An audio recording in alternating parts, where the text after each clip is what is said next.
নমস্কার, আমি প্রমিলার রান্নাঘরে তোমাদের সবাইকে স্বাগত। আমার আজকের রেসিপি ঝিঙের ভর্তা। একদম সহজ আর সিম্পল সুস্বাদু একটি রেসিপি। এই ঝিঙে ভর্তা থাকলে কিন্তু গরম গরম ভাত বেশ ভালোই জমে যাবে, আর কিছুই লাগবে না। তো আশা করি তোমাদের এই রেসিপিটা খুব ভালো লাগবে, আর ভালো যদি লাগে তো অবশ্যই একটা লাইক, শেয়ার আর কমেন্ট করতে কিন্তু ভুলবে না। আর রেসিপি শুরু করার আগে বলে রাখি, যদি আমার চ্যানেলে নতুন হয়ে থাকো তো প্লিজ আমার চ্যানেলটাকে সাবস্ক্রাইব করে দিও। চলো দেরি না করে শুরু করে দিই আমার আজকের ঝিঙে ভর্তা রেসিপি। পুরো রেসিপিটা দেখার কিন্তু অনুরোধ রইল, নইলে কিন্তু কিভাবে আমি বানাচ্ছি সহজ হলেও একটু বুঝতে অসুবিধা হবে। চলো শুরু করে দিই। তো ঝিঙে ভর্তা বানানোর জন্য প্রথমে এখানে আমি দেখো দুটো ঝিঙে নিয়েছি। ঝিঙের খোসাটাকে ছিলে দুই দিক ফেলে দেবো আর সুন্দর করে ছোট ছোট করে কেটে নিয়ে আসছি। তো এখানে ঝিঙেগুলো আমার কাটা হয়ে গেছে। আর এখানে নিয়ে নিচ্ছি দুটো কাঁচা লঙ্কা। তো এগুলোকে আমি একটা মিক্সির জারে নিয়ে পেস্ট করে নেব। একবারে হবে না, দুবারে পেস্টটা বানিয়ে নেব। আমি কিন্তু দুটো ঝিঙের থেকে একটা বেশি ঝিঙে আরও কেটে নিয়েছিলাম, মোট 3টে ঝিঙের ভর্তাটা বানিয়ে নেব। তো প্রথমেই পেস্ট করে নেব। তো দেখো পেস্টটা খুব সুন্দর হয়ে গেছে। এটাকে একটা পাত্রে নিয়ে আবারও সেকেন্ডবার বাকি ঝিঙেটাকেও পেস্ট করে নেব। তো আমি একটা পাত্রে নিয়ে নিচ্ছি।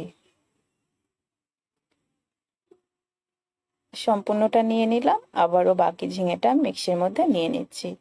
খুব সহজভাবে রান্নাটা হয়ে যায়, বেশি সময় লাগে না, খেতে কিন্তু ভীষণ স্বাদ। যারা খাওনি কোনোদিনও অবশ্যই বানাবে। সম্পূর্ণ পেস্ট নেওয়া হয়ে গেছে। এবার চলো ভর্তাটা বানিয়ে নেওয়ার পালা। তো কড়াই বসিয়ে দিয়েছি আমি গ্যাসের মধ্যে। কড়াইটা গরম হয়ে গেছে। সর্ষের তেল দিয়ে ভর্তাটা বানালে বেশি স্বাদ হয়। সর্ষের তেল দিয়ে দিলাম। এবার তেলের মধ্যে একটা শুকনো লঙ্কা দিয়ে দিচ্ছি আর হাফ চামচ মতো কালো জিরে দিচ্ছি। কালো জিরে আর শুকনো লঙ্কাটাকে খুব সুন্দর করে ভাজা ভাজা করে নিব। ঝিঙে ভর্তায় কালো জিরের ফ্লেভার অসাধারণ লাগে। তো ফোড়নটা ভাজা ভাজা হয়ে গেছে। এবার আমি কয়েক কোয়া রসুন ছিলে নিয়েছি, দিয়ে দিলাম, আর একটা পেঁয়াজ কুচি দিয়ে দেবো। তো সম্পূর্ণ নিরামিষ বানাচ্ছি না, আমিষ ঝিঙে ভর্তা খেতেও কিন্তু ভালো লাগে। এভাবে রসুন পেঁয়াজ দেবে, আলাদা একটা এর ফ্লেভার আছে। লাল করে কিন্তু ভেজে নিতে হবে রসুন পেঁয়াজটাকে। তো রসুন পেঁয়াজ ভাজা হয়ে গেছে লাল করে। এবার আমি ঝিঙের পেস্টটা এর মধ্যে দিয়ে দিচ্ছি। গ্যাসের আঁচটাকে এবার মিডিয়ামে করে দিলাম। এবার এভাবে অনবরত নাড়তে থাকতে হবে যতক্ষণ না ঝিঙের জলটা সম্পূর্ণ শুকিয়ে আসছে। একটু ধৈর্য নিয়ে নাড়তে থাকবে। এবার আমি এর মধ্যে কিন্তু অল্প পরিমাণে হলুদ আর স্বাদ মতো লবণ মেশাবো, যেটা ছাড়া অসম্পূর্ণ এই ভর্তা। প্রথমে দিয়ে দিচ্ছি হলুদ গুঁড়ো। স্বাদ মতো লবণটা দিতে হবে। খুব বেশি লবণ হলে ভালো লাগে না, তাই লবণটার পরিমাণ একটু আন্দাজ করে দিতে হবে। লবণ হলুদ দিয়ে এভাবে আমি আবারও অনবরত নাড়তে থাকবো। নাড়তে নাড়তে একদমই জলটা শুকিয়ে যাবে, শুকনো শুকনো হয়ে যাবে, তখনই কিন্তু ভর্তাটা বুঝে নিতে হবে একদমই রেডি হয়ে গেছে।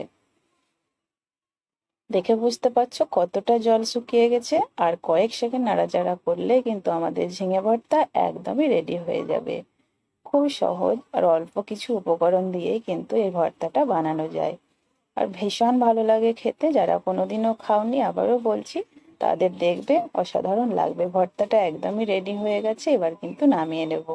গ্যাসটা অফ করে দিয়েছিলাম। তো এই ভর্তার মধ্যে যারা কাঁচা তেল পছন্দ করে অবশ্যই দেবে। তো আমি অল্প পরিমাণে তেল দিলাম। আমাদের বাড়িতে অনেকেই কাঁচা তেল পছন্দ করে না।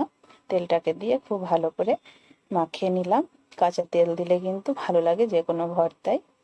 তো একদম রেডি। এবার গরম গরম ভাতের সাথে সার্ভ করার পালা। আশা করি রেসিপিটা তোমাদের ভালো লেগেছে। ভালো লাগলে আবারও বলছি, একটা লাইক, শেয়ার, কমেন্ট করতে কিন্তু ভুলবে না। আর আমার চ্যানেলে যদি নতুন হয়ে থাকো প্লিজ চ্যানেলটাকে সাবস্ক্রাইব করে দিও। আর এরকম ঘরোয়া রান্না পেতে পাশে থাকা বেল বাটনটি অবশ্যই ক্লিক করে রেখো।